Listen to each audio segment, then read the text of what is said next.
Bandiyata badaginida. Bandiyata badaginida. Bandiyata badaginida. ආයිබෝවන් Bandiyata badaginida YouTube channel එකෙන් අද අපි රසට අතිරස හදමු. මේ අවුරුද්දට රසට තල දාලා අතිරස හදන විදිහ කොහොමද කියලා ගිහින් බලන්න කලින් මාව subscribe නොකරපු අය මාව subscribe කරලා bell icon එක click කරලා ඉන්නකෝ. අපි දැන් ගිහින් බලමු කොහොමද රසට අතිරස හදාගන්නේ කියලා. මම මුලින්ම අතිරස වලට තල ටික බෙද ගන්නවා. තල දැම්මම ගොඩක් රස නිසා තල මේස හැඳි දෙකක් විතර මෙන්න මේ වගේ රන්වන් පාට වෙනකම් බෙද ගන්න ඕනේ. ඉතින් ඔයාලට සව් එකතු කරගන්න පුළුවන්. සවුත් මේස හැඳි දෙකක් විතර බෙදලා තියාගන්න. මේ තියෙන්නේ කොටපු ගමම තෙතහල් පිටි ග්‍රෑම් 150ක්. ඒ ග්‍රෑම් 150ට සීනි අවශ්‍ය වෙනවා ග්‍රෑම් 90ක්. මේ තියෙන්නේ බෙදගත්ත තල මං කලින් පෙන්නුවේ. මේ තියෙන්නේ රස අණුව ලුණු පිංචක්. ඉතින් මේ තියෙන්නේ සීනි ග්‍රෑම් 90න් සීනි පුරෝපු මේස හැන්දක් විතර මම වෙනම දාගත්තා. සීනි ග්‍රෑම් 90ට අමතරව සීනි ගන්න අවශ්‍ය වෙන්නේ නැහැ. ඊට පස්සේ ඒ අයින් කරගත්ත සීනි මේස හැඳි එක මෙන්න මේ විදිහට තාච්චියට දාලා කැරමල් කරගන්න ඕනේ. කැරමල් කරගන්නේ අපේ අතිරස එක ලස්සන පාටක් ගන්න. තව ටිකක් මේක කැරමල් වෙන්න දෙමුකෝ. එතකොට තමයි මේකේ ලස්සන පාට වෙන්නේ. හැබැයි මේ අතරතුර රස්නේ වතුර එකක් ලෑස්ති කරගන්න ඕනේ. නැත්තම් මේ පැණි එක හයි වෙනවා. ඔන්න කැරමල් වුණාට පස්සේ ලස්සන පාට වුණාට පස්සේ මම රස්නේ වතුර ටිකක් එකතු කරගත්තා කෝප්පයක් විතර. දැන් මේකට එකතු කරනවා ඉතුරු සීනි ටිකත්. සීනි ටික දිය වුණාට පස්සේ මම පෙන්නන පදමට පැණි ටික උණු කරගන්න ඕනේ. බුබුලු දාලා නටලා පැණි එක උකු ගතියක් එනවා. ඊට පස්සේ හැන්ද හරි පත්ත හරි උස්සලා බලනකොට මේ බලන්නකෝ නූල වගේ අන්තිම ටික වැක්කිරෙනවා. අන්නේ පදම එනකොට තමයි නියම පදම. ඉතින් අතටත් දැනෙනවා ඝනකම් ගතියක්. මෙන්න බලාගන්න. ගින්දර ගොඩක් වැඩි කරන්න එපා. පැණි එක පිච්චෙන්න බලනවා. දැක්කද අන්තිම බිඳුව වැටෙනකොට නූලක් වගේ වැක්කිරෙනවා. අන්න ඒ වෙලාවට බෙදගත්ත තල මේස හැඳි දෙකයි රස අණුව ලුණුයි එකතු කරනවා. ලුණු නම් ගත්තේ තේ හැඳි භාගයක් විතර. ඉතින් ඔයාලා ප්‍රමාණ වැඩිපුර හදනකොට ඒ ප්‍රමාණ අනුව වැඩි කරගන්න.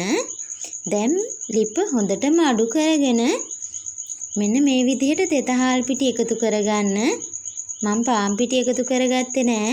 තනිකර තෙතහාල් පිටි විතරයි. ඉතින් තෙතහාල් පිටි ගන්නකොට කොටපු ගමම්ම ගන්න හාල් පිටි වලින් අතිරස හැදුවාම තමයි අතිරස ගොඩක් රස වෙන්නේ. එකවර පිටි එකතු කරගන්න එපා. ටික ටික එකතු කරගන්න. බැරි වෙලාවත් පැණි මදි වුණොත් එහෙම අන්න ඒක නිසා තෙතහාල් පිටි එකතු කරගන්නකොට පොඩ එකතු කරගන්න.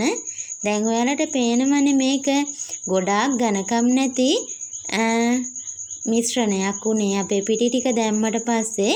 ඉතින් මේක ටික වෙලාවක් තිබ්බහම නිවෙන්න මේක හයි වෙනවා.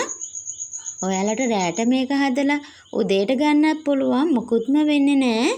ඉතින් මේක හොඳට නිවෙනකොට මේක ටිකක් හයි මේ තියෙන්නේ හොඳින් නිවුණාට පස්සේ ඉතින් බය නැතුව රැට උනත් අනලා උදේට කටියට මේ විදිහට අරගන්න පුළුවන්. ඉතින් දැන් මේක හොඳටම හයි වෙලා හින්දා මේකට තෙල් චුට්ටක් ගගා හොඳට අනා ගන්න ඕනේ. අතිරස හරිම ලස්සනට එන්නේ හරිම රසවත් වෙන්නේ හොඳටම අනා ගත්තට පස්සේ. ඒක නිසා තෙල් චුට්ටක් දාගෙන හොඳටම අනා ගන්න. අත් ගහනවා කියන්නේත් ඒකට තමයි. ඉතින් මේ තියෙන කෙහෙල් කොළ චුට්ටක් අරගෙන මේ හැම කෙහෙල් කොළයකම තෙල් චුට්ටක් මේ විදිහට ගා ගන්න ඕනේ. මේ ඊට පස්සේ අපි අධ්‍යාගත්ත අපේ අතිරස ටික චූටි බෝල හදලා මේක උඩින් තියාගන්න තමයි හදන්නේ. ඒක නිසා තමයි මෙහෙම තෙල් ගාගන්නේ. දැන් මම තෙල් තාච්චියක් මේ විදිහට ලිපේ තියලා ඒක රත් වෙන්න තිබ්බා.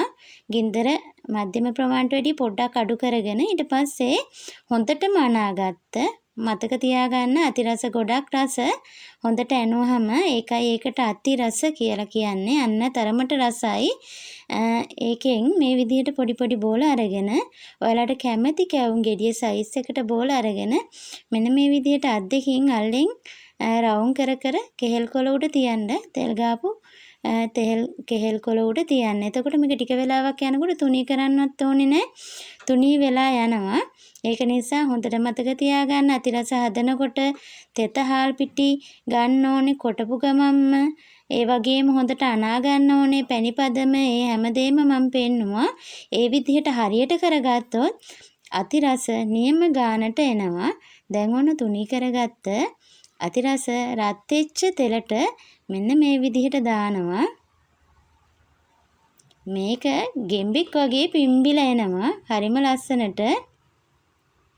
උඩින් මෙන්න මේ විදිහට තෙල් චුට්ටක් අර බලන්න ගෙම්බා වගේ පිම්බිලා ආවා. ඉතින් හරිම ලස්සනයි. ඒ වගේම තල දාලා නිසා හරිම රසයි මේ අතිරස එක. ගොඩක් අර වෙන දෙන්නේ නැතුව මෙන්න මේ ගානට බෙදුනහම අපි එළියට ගන්න ඕනේ. මේ පිම්බිච්ච ගතිය එළියට ගත්තට පස්සේ නැති වෙලා යනවා. ඒ කිරිලා යනවා. ඒ මේ කැවුම් වල හැටි.